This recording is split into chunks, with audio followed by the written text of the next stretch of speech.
খেজুরা আলোর দিশারি যুব সংঘের কর্মকাণ্ড তুলে ধরার জন্য বক্তব্য নিয়ে আসছেন মোহাম্মদ আলামিন, সভাপতি খেজুরা আলোর দিশারি যুব সংঘ। তাকে তার বক্তব্য প্রদান করার জন্য বিশেষভাবে অনুরোধ করা হচ্ছে।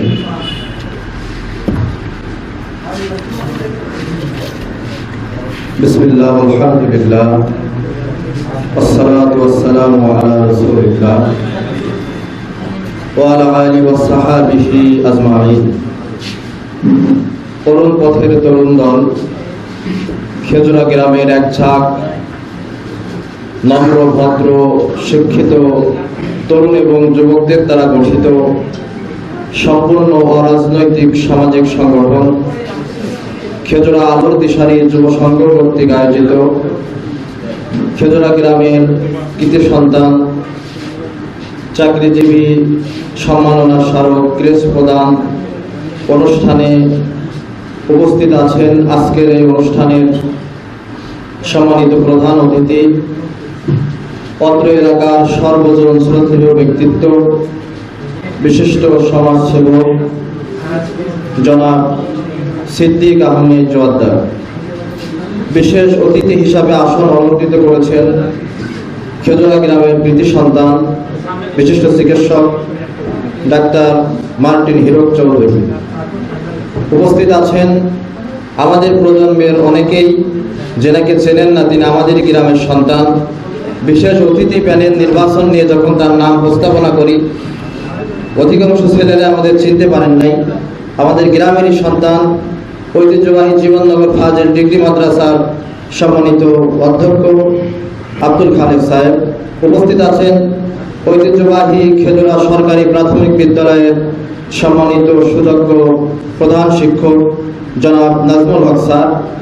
আজকের এই অনুষ্ঠানের সভাপতিত্ব করছেন প্রথম থেকে আমাদের আলোর দিশারি যুব সংঘের সাথে যিনি আছেন, পরামর্শ দিয়ে সামনে এগিয়ে নিয়েছেন আমার সরাসরি শিক্ষক খেজুরা জামে মসজিদের সম্মানিত ইমাম এবং খতিব, আলোর দিশারি যুব সংঘের সম্মানিত উপদেষ্টা মাওলানা আলীনুর বিশ্বাস।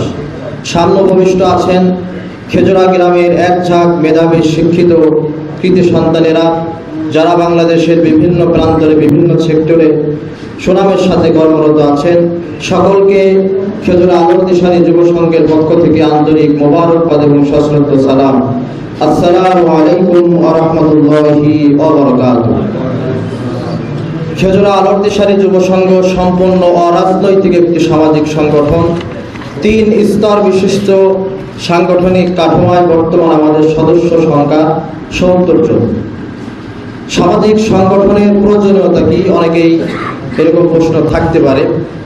পৃথিবীর ইতিহাসে সর্বপ্রথম সামাজিক সংগঠনের প্রতিষ্ঠাতা, এই পৃথিবীর সর্বশ্রেষ্ঠ সমাজ সংস্কারক মুহাম্মদুর রাসূলুল্লাহ সাল্লাল্লাহু আলাইহি ওয়াসাল্লাম সমাজের অসঙ্গতি এবং আত্মমানবতার কল্যাণের জন্য পাশে দাঁড়ানোর নিমিত্তে হেল্পফুল হুজুর যুবক এবং তরুণদের নিয়ে তিনি প্রতিষ্ঠিত করেছিলেন। আমরা অনেকেই সামাজিক এবং মানব কল্যাণ কাজগুলো করি। আসলে সামাজিক এবং মানব কল্যাণ কাজ করা এটি যে ধর্মেরই একটি অংশ, এটা আমরা অনেকে জানি না। আমি কোরআনুল কারীমের 2টি আয়াতের এখানে উদ্ধৃতি করছি। আল্লাহ তাআলা বলেছেন, কুনতুম খায়রা উম্মাহ উখরিজাত লিন-নাস তা'মুরুনা বিল মা'রুফ ওয়া তানহাউনা আনিল মুনকার। তোমরা সর্বশ্রেষ্ঠ জাতি, তোমাদের কাজ হচ্ছে মানবতার কল্যাণ করা, মানুষদেরকে সৎ কাজের আদেশ দেওয়া এবং অসৎ কাজের নিষেধ করা। সূরাতুল বালাদের ভিতরে আল্লাহ তাআলা বলেছেন, ফালাকতাহামাল আকাবা ওয়া মা আদরাকা মাল আকাবা। তোমরা ধর্মের মূল ঘাঁটিতে প্রবেশ করনি। তোমরা কি জানো ধর্মের মূল ঘাঁটি কি? শুধুমাত্র নামাজ রোজা এটি ধর্মের মূল ঘাঁটি নয়। ধর্মের মূল ঘাঁটি হচ্ছে ফাক্কুর রাকাবা, দাস মুক্ত করা, আও ইতআমুন ফি ইয়াউমি যি মাসকাবা। মানুষ যখন প্রাকৃতিক দুর্যোগ দুর্ভিক্ষর কবলে পড়ে তাদের পাশে খাদ্য নিয়ে দাঁড়ানো, ইয়াতীমান যা মাকরাবা, ইয়াতীমের পাশে দাঁড়ানো, আও মিসকিনান যা মাতরাবা, সমাজের অসহায় নিঃস্ব মানুষের পাশে দাঁড়ানো, এটি হচ্ছে ধর্মের মূল ঘাঁটি। সম্মানিত উপস্থিতি, খেজুরা আলোর দিশারি যুব সংঘ অক্টোবর মাসের 24 সালের অক্টোবর মাসে প্রতিষ্ঠিত হয়েছে। এই প্রতিষ্ঠা হওয়ার পর থেকে নিয়ে 17 মাস আমরা যে কাজগুলো করেছি তার একটা বর্ণনা আপনাদের জ্ঞাতার্থে জানাচ্ছি। আমাদের এই সংগঠনটি ধর্ম, শিক্ষা, সমাজ এবং সামাজিক এই 4 সেক্টর নিয়ে আমরা কাজ করি। ধর্মীয় কাজের ভিতরে আমরা যে কাজগুলো করেছি, মসজিদে বিষয়ভিত্তিক মাসিক তাফসির খেজুরা জামে মসজিদে প্রতি মাসের একটা নির্দিষ্ট দিনে আমরা একটা নির্দিষ্ট বিষয় দিয়ে এই পর্যন্ত 14টি তাফসির মসজিদে অনুষ্ঠিত হয়েছে এবং এই অনুষ্ঠানগুলোতে পবিত্র আশুরা, ঈদে মিলাদুন নবীর ইসলামিক যত ভাবধারার অনুষ্ঠানগুলো আছে সেগুলোর সাথে মিলিয়ে আমরা করার চেষ্টা করেছি। 40 দিন জামাতের সাথে নামাজ পড়ার কারণে 5 মাসে 18 জনকে আমরা পুরস্কৃত করেছি জায়নামাজ, ছাত্রদের স্কুল ব্যাগ ইত্যাদির মাধ্যমে। মসজিদে যারা কোরআন শেখে, কোরআন ধরার পরে তাদেরকে আমাদের সংগঠনের উদ্যোগে কোরআন বিতরণের ব্যবস্থা করেছি। এরপরে শিক্ষা নিয়ে আমরা এসএসসি এবং এইচএসসি যারা পরীক্ষার্থী গ্রামে, তাদেরকে নিয়ে একটি অনুষ্ঠান করে প্রয়োজনীয় দিক নির্দেশনা এবং পরীক্ষা উপকরণ বিতরণ করেছি। অত্র এলাকার স্কুল, কলেজ, মাদ্রাসায় কুইজ বিতরণ এবং পুরস্কার বিতরণের অনুষ্ঠান আমরা শিক্ষা নিয়ে করেছি এবং আর্থিক সহযোগিতার ভিতরে এই পর্যন্ত দরিদ্র মেধাবী 2 জন শিক্ষার্থীকে আমরা আর্থিক সহযোগিতা প্রদান করেছি। চিকিৎসা সহযোগিতা, যেটি একটি অসাম্প্রদায়িক সংগঠন, আমাদের হালদারপাড়া সহ মোট 4 জনকে আমরা চিকিৎসা সহায়তা করেছি। ব্যবসায়িক সহায়তা 1 জনকে করার চেষ্টা করেছি আমাদের সাধ্যের ভিতরে।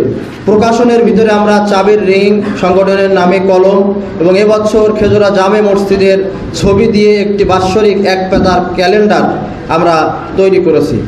ক্রীড়া বিষয়ে মহান বিজয় দিবস উপলক্ষে বছরে আমরা গ্রামব্যাপী একটি খেলা, ম্যারাথন দৌড়, মোরগ লড়াই, মার্বেল দৌড়, ক্রুজ খেলা, বালিশ বদল, বয়স্ক মহিলাদের, বয়স্ক পুরুষদের হাড়ি ভাঙা, বিবাহিত অবিবাহিতদের ভিতরে দড়ি টানা, এই খেলাগুলো আমরা এই বছর বিজয় দিবসে আয়োজন করার চেষ্টা করেছিলাম। সামাজিক কাজের ভিতরে সবচাইতে বেশি কাজ হয়েছে আমাদের সংগঠনের সামাজিক কাজ। 2024 সালে শীতের ভিতরে গ্রামব্যাপী 30টি কম্বল বিতরণ এবং 2025 সালে 40টি কম্বল বিতরণ।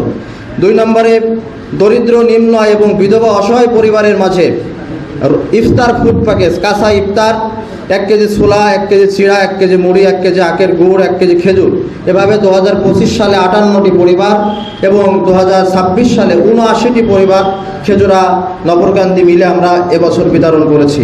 গত বছর আমাদের গ্রামের কৃতি সন্তান ডাক্তারদের সমন্বয়ে কুরবানির পরে ফ্রি মেডিকেল ক্যাম্প, যেখানে আমাদের গণনা মতে 500+ রোগী এখানে ফ্রি চিকিৎসা নিয়েছিল। এবছরে আমরা গত বছরে 40টি ফলজ এবং বনজ বৃক্ষরোপণ কর্মসূচি আয়োজন করেছিলাম। এরপরে খেজুরা মণ্ডলপাড়ার কবরস্থানে মানুষ বিশেষ করে মারা গেলে রাতের বেলায় দাফন করার জন্য লাইটের একটা সমস্যা ছিল, তা আমরা তাদেরকে পরামর্শ দিলাম যে একটা স্থায়ীভাবে লাইটিংয়ের ব্যবস্থা করা যায় কিনা, তার খরচ ও যাবতীয় খরচ আমরা বহন করব। আপনারা লক্ষ্য করেছেন এটা কিন্তু সম্পূর্ণ হয়েছে।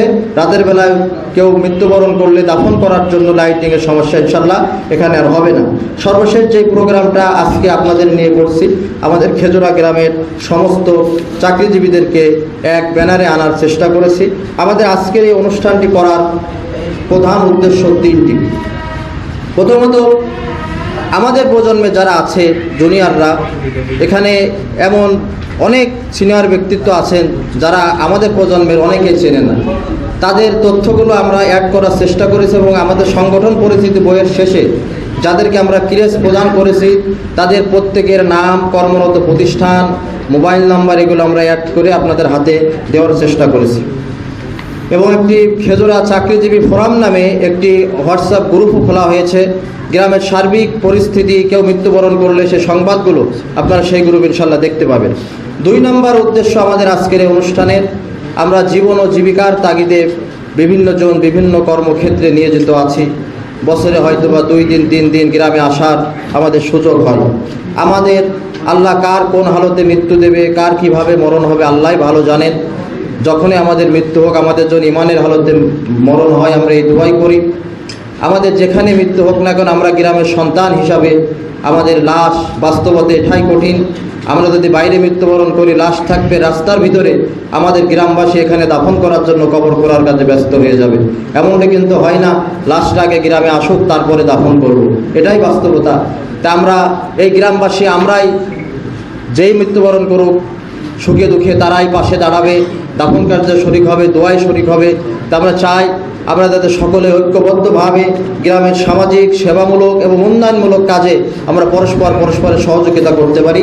আর আমাদের তৃতীয় উদ্দেশ্য হচ্ছে এই যে স্কুল মাঠে আজকে অনুষ্ঠান হচ্ছে, অধিকাংশ জনে আমরা এই স্কুলেরই ছাত্র। এখন 2026 সাল, আগামী বছর 2027 সাল এই স্কুলটি, ঐতিহ্যবাহী স্কুলটি 100 বর্ষ পূর্তি হবে আলহামদুলিল্লাহ। আগামী বছর ঈদুল ফিতরের পরের দিন আমাদের প্রধান শিক্ষক আছেন, তিনি প্রয়োজনীয় কথাবার্তা বলবেন, দিক নির্দেশনামূলক। আপনারা এই অনুষ্ঠানটি কিভাবে 100 বর্ষ পূর্তি অনুষ্ঠান করা যায় সেই বিষয়ে আমাদেরকে পরামর্শ দিবেন। আজকের এই অনুষ্ঠানটি বাস্তবায়ন করতে যে আমাদের আলোর দিশারি যুব সংঘের প্রত্যেক সদস্য নিরলস চেষ্টা করেছেন। পহেলা রমজান থেকে আমাদের তথ্য কালেকশন শুরু হয়েছে, যে ক্রেস্ট দেওয়া হবে, ক্রেস্টে প্রত্যেকের ছবি, নাম, পদবি, প্রতিষ্ঠানের নাম। এই কাজটি করা একেবারে সহজও ছিল না, অনেক জটিল প্রসেসিং। তাও আলহামদুলিল্লাহ আমরা সর্বস্তরের চাকরিজীবীদেরকে অ্যাড করার চেষ্টা করেছি। এরপরে 6 জন ব্যক্তি এমন আছেন আমাদের গ্রামে যারা বিভিন্ন প্রয়োজনে আসতে পারেননি ঈদ করতে। এর ভিতরে আমাদের মিলন ভাইয়ের স্ত্রী অসুস্থজনিত কারণে ঈদের একদিন আগে ভারতে চিকিৎসায় গিয়েছেন, আল্লাহ তাকে সুস্থতা দান করুক। আর বাকি কয়েকজন ছুটি পায় নাই। আর 5 জন এমন আছেন যারা ব্যক্তিগত বিশেষ কারণে আজকে থাকতে পারবেন না, যার কারণে তাদেরকে আমরা এখানে আনতে পারি। আপনারা আজকের অনুষ্ঠানে 2টি বিষয় আমাদেরকে পরামর্শ দিবেন। একটি হচ্ছে আমাদের সংগঠন নিয়ে কোনো পরামর্শ থাকলে দিবেন, সামনে আরও কীভাবে সুন্দর করা যায়। আর 2 নম্বর আমাদের স্কুলের 100 বর্ষ পূর্তি অনুষ্ঠানটা আরও কিভাবে সুন্দর করে আগামী বছর ঈদের পরের দিন করতে পারি সেই বিষয়ে পরামর্শ দিবেন।